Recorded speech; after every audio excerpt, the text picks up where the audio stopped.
भारतीय वायुसेना को मिला तेजस का नया संस्करण। बेंगलुरु में HAL कंपनी ने वायुसेना को सौंपा तेजस का ट्रेनर वर्जन। रक्षा राज्य मंत्री और एयर चीफ मार्शल रहे मौजूद। एशियाई खेलों में भारत का अब तक का सर्वश्रेष्ठ प्रदर्शन। 16 स्वर्ण पदकों सहित 73 पदक जीते। हरियाणा की मुक्केबाज परवीन हुड्डा ने जीता कांस्य पदक।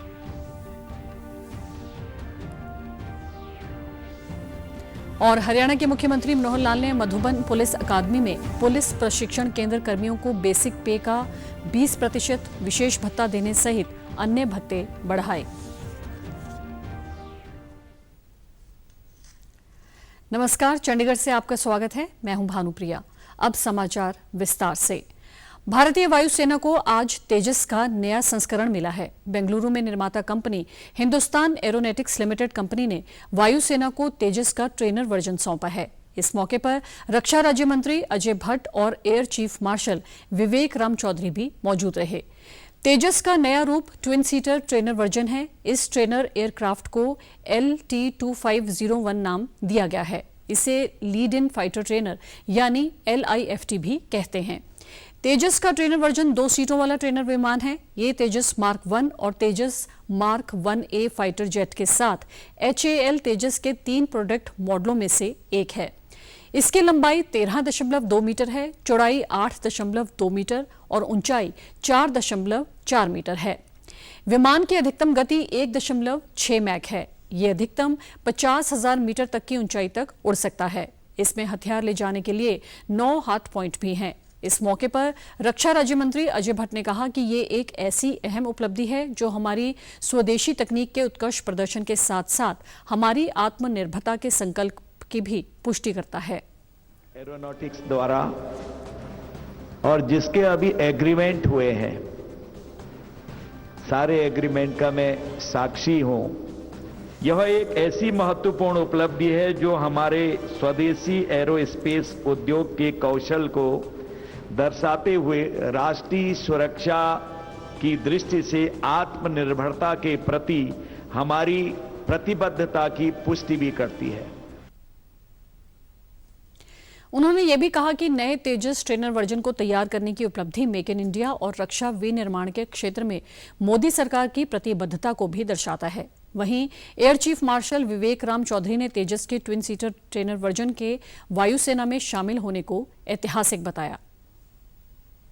A new chapter in the history of Indian aviation industry. Indeed, today is a very momentous day and a matter of pride for me to accept the first two-seater LCA aircraft. This day will go down in history as a really remarkable one that exemplifies the prowess of the Indian domestic aviation industry.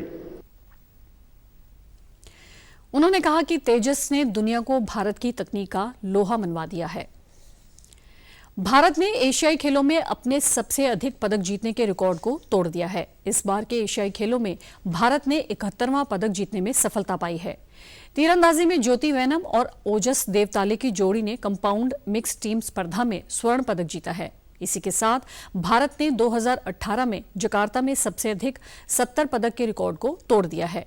भारतीय जोड़ी ने final में दक्षिण Korea को 159-158 से हराया। भारत का ये इस बार का 16वां स्वर्ण पदक है। इससे पहले आज सुबह 35 किलोमीटर मिश्रित रेस वॉक में भारत ने कांस्य पदक जीतने में सफलता पाई। इस बार के एशियाई खेलों में ये 70वां पदक है।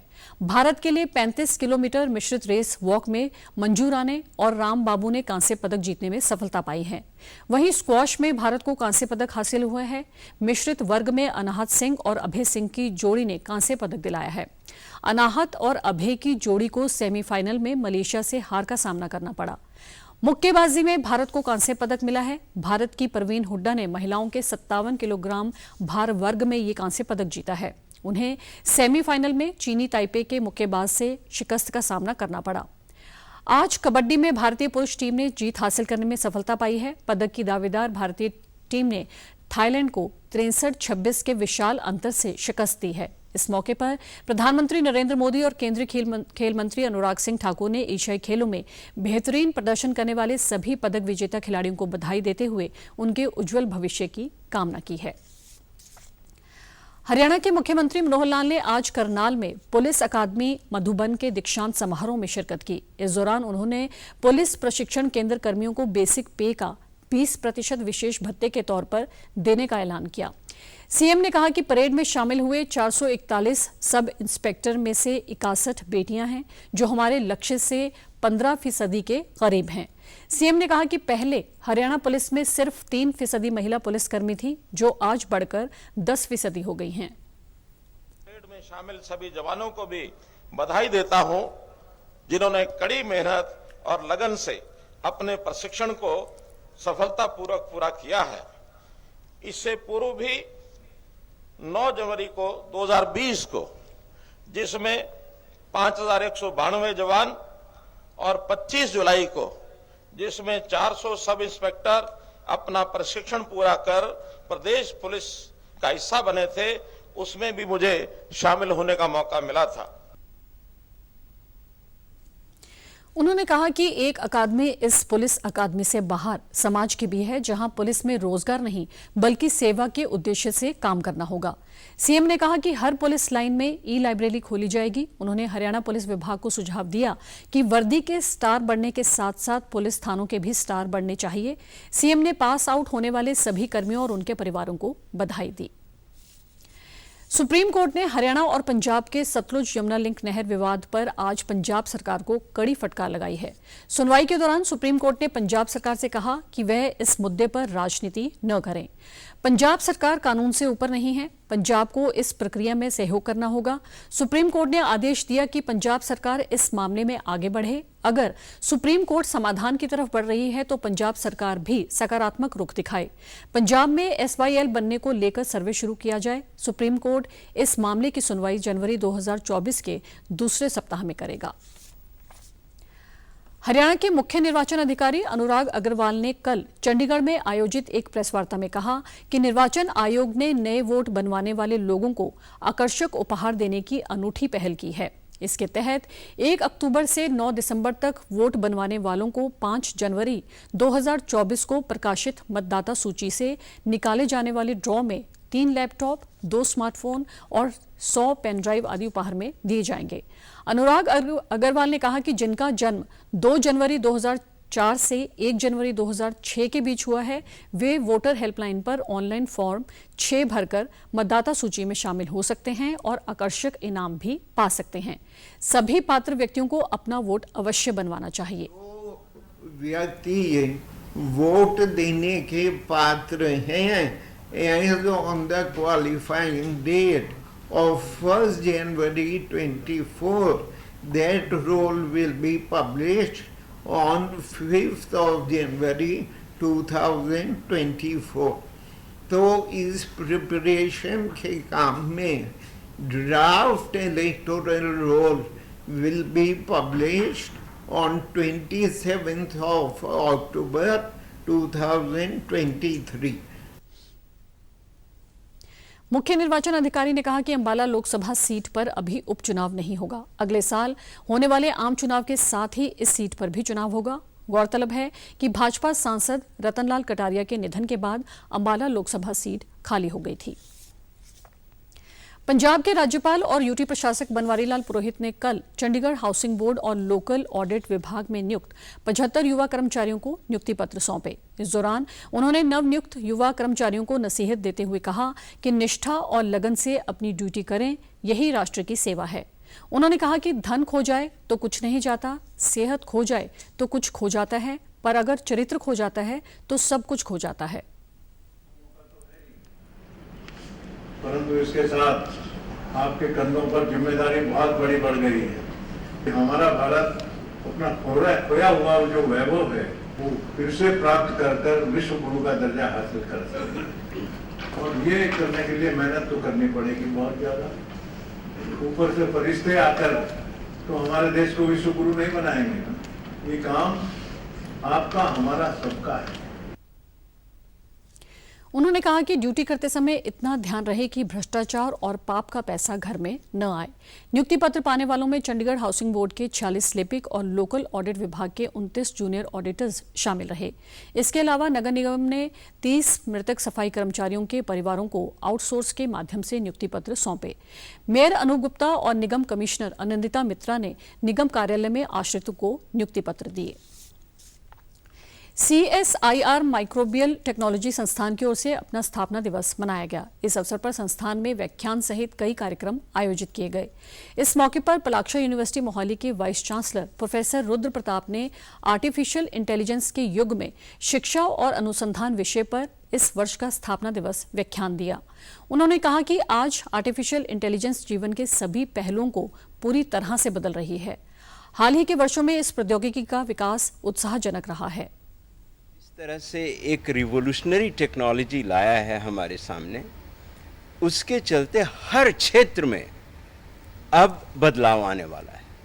तो उस बदलाव के लिए और उस बदलाव में सहयोग करने के लिए हमारा रिसर्च और हमारा एजुकेशन, खासकर साइंस और इंजीनियरिंग का एजुकेशन किस ढंग से चेंज होना चाहिए, इसके बारे में मैं वैज्ञानिकों से बात करना चाहता हूँ।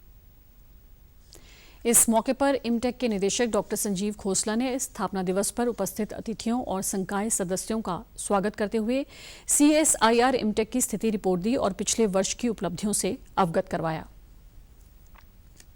CSIR का 82nd फाउंडेशन डे सेलिब्रेट कर रहे हैं। हमारा जो ये ऑर्गेनाइजेशन है ये 1942 में इस्टेब्लिश हुआ था।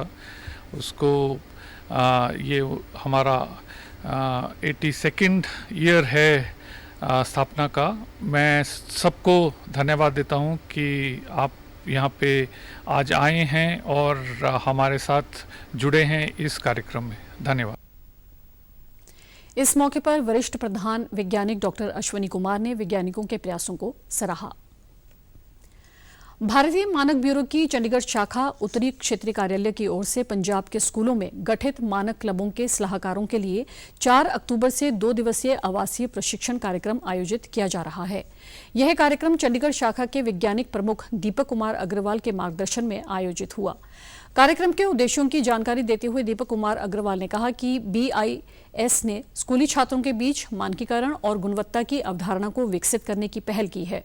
उन्होंने व्यवहारिक जीवन में उपयोग होने वाले मानकों और खिलौनों के मानक जैसे कुछ नए मानकों के बारे में भी जानकारी दी। कि पहले उनको स्टैंडर्ड्स और क्वालिटी के बारे में जागरूक कराया जाए और वो हमारे एक ब्रांड एम्बेसडर बनकर ये मैसेज बच्चों तक ले जा सकें। इसके अलावा स्टैंडर्ड्स क्लब के द्वारा बच्चों को इंडस्ट्री में एक्सपोजर विजिट्स करवाए जाते हैं BIS के द्वारा, ताकि बच्चों को प्रैक्टिकल जानकारी मिल सके कि किसी भी उत्पाद का निर्माण कैसे होता है तथा उसकी गुणवत्ता यानी क्वालिटी को टेस्टिंग के द्वारा कैसे कंट्रोल किया जाता है। विशेष रूप से उन्होंने सोने की हॉलमार्किंग योजना के बारे में चर्चा की। उन्होंने क्लबों के मेंटर्स की भूमिका और जिम्मेदारियों के बारे में कहा कि ब्यूरो द्वारा 6000 से अधिक स्टैंडर्ड्स क्लबों का गठन किया गया है। कार्यक्रम में करीब 55 मेंटर्स भाग ले रहे हैं।